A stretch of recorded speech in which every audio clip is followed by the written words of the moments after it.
اب اگر وہ تسبیح کرنے والوں میں سے نہ ہوتے فلولا انہ کان من المسبحین للبث فی بطنہ الی یوم یبعثون، تو قیامت کے دن تک اسی مچھلی کے پیٹ میں رہتے.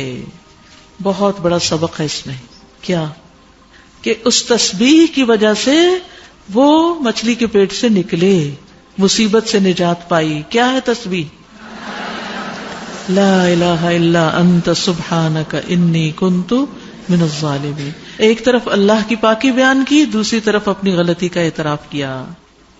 تو اللہ سبحانہ و تعالیٰ نے ہمیں خبر دی ہے کہ وہ وہاں تسبیح کر رہے تھے، وہ نماز نہیں پڑھ رہے تھے وہاں، یا کچھ اور نہیں کر رہے تھے، تسبیح کر رہے تھے، کیونکہ مچھلی کے پیٹ میں اور کیا کر سکتے تھے. اور یہ تسبیح کرنا ہی ان کی نجات کا سبب بن گیا. تو یاد رکھیے، انسان کا نیک عمل اس کے کرنے والے کو اٹھا کھڑا کرتا ہے. خوشحالی میں کی ہوئی عبادت تکلیف میں کام آتی ہے.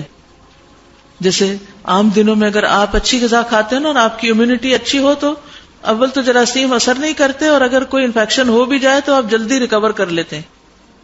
ادروائز کیا ہوتا ہے؟ اسی لیے آپ دیکھیے کہ بڑھاپے میں ریکوری بہت لیٹ ہوتی ہے، کیونکہ طاقت نہیں ہوتی جسم کے اندر.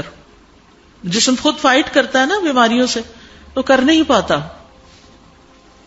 تو یونس علیہ السلام پہلے بھی نیک کام کرتے تھے، بیچ میں تھوڑی سی غلطی ہو گئی، اور جب مچھلی کے پیٹ میں گئے تو کہا اللہ میری غلطی ہے، مجھ سے قصور ہوا. تو اللہ تعالیٰ نے ان کی سن لی. تو نیک اعمال جو ہوتے ہیں وہ انسان کی مصیبتوں کو دور کرنے کا ذریعہ بھی ہوتے ہیں. یاد کریے ان 3 لوگوں کا قصہ جو ایک سفر پہ جا رہے تھے، بارش ہوئی تو ایک غار میں چلے گئے، اور اتنے میں کیا ہوا، پتھر اوپر سے آ کے گرا اور دہانا بند ہو گیا اور وہ اندر قید ہو گئے. تینوں نے زور لگایا، پتھر ہلنے کا نام نہیں لے رہا تھا. اب موت یقینی تھی تو انہوں نے کیا کرنا شروع کیا، دعا کرنی شروع کی. دعا کیسے کی؟ اپنے نیک عمل کو وسیلہ بنا کے، اللہ میں نے جو یہ اور یہ کام کیا تھا اس کی وجہ سے میری اس مشکل کو آسان کر دے. اسی لیے جب آپ چاہیں کہ آپ کی کوئی مشکل آسان ہو، ایک طرف تسبیحات، دوسری طرف صدقہ خیرات، اور ساتھ اس کی دعا. اور انہوں نے دعا کس طرح کی؟ حدیث میں آتا ہے اللہم ان کنت تعلم انی فعلت ذلک ابتغاء وجہک فافرج عنا.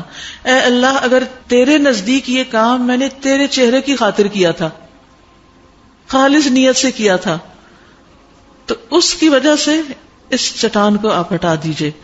چنانچہ وہ چٹان ہٹا دی گئی. تو نیک اعمال انسان کے لیے دنیا میں بھی بڑی بڑی چٹانوں کو ہٹانے کا ذریعہ بن جاتے ہیں. ہم اکثر کہتے ہیں نا بندش ہے، رکاوٹ ہے، کہتے ہیں نا. کوئی بندہ ہی ہوگا جو کہے کہ کوئی رکاوٹ نہیں ہے میری زندگی میں. کوئی کچھ بھی نہیں کر سکتا. آپ ٹھیک ہو جائیں، خود اپنی غلطیوں کا اعتراف کر لیں، اللہ کی تسبیح کریں، صدقہ خیرات کریں، اور اگلی زندگی کو اچھا گزارنے کا عہد کریں، تو بندشیں دور ہو جائیں گی. ہمارے یہ اپنے ہی گناہ ہوتے ہیں جو ہمارے لیے رکاوٹ بن جاتے ہیں. تو کثرت سے اللہ کی طرف رجوع کریں، نا امید نہ ہو، امید کے ساتھ، یقین کے ساتھ.